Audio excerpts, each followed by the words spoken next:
Sir दर्द क्यों होता है? सर दर्द बज़ाते खुद कोई बीमारी नहीं, बल्कि किसी बीमारी की अलामत के तौर पर पैदा होता है। सर दर्द जिस्म के किसी भी निज़ाम में बदनज़मी की वजह से शुरू हो सकता है। इस बदनज़मी से हमारा असाबी निज़ाम मुतासिर होता है और हमें सर दर्द महसूस होने लगता है। दिमाग में बहुत ही बारीक बारीक शरियानें एक जाल की सूरत में फैली हुई होती हैं। ये शरियानें बहुत नाजुक और दर्द के मामले में बेहद हसास होती हैं। जब इन शरियानों को कोई सदमा या चोट महसूस होती है तो हमारे सर में दर्द होने लगता है।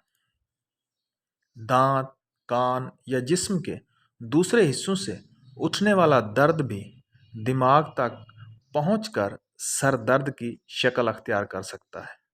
गर्दन के ऊपर वाले हिस्से में वाक़े पट्ठों के सिकुड़ने से भी सर दर्द की शिकायत हो जाती है। कुछ लोगों को खाली पेट रहने से भी सर दर्द शुरू हो जाता है।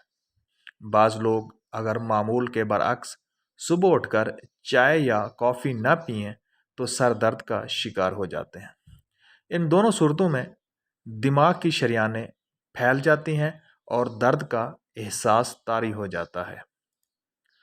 दिमाग की शरियानें बहुत नाजुक होती हैं। सर को ज़ोर ज़ोर से हिलाने से ये शरियानें फ़ौरन मुतासिर हो जाती हैं और नतीजा सर दर्द की सूरत में ज़ाहिर होता है।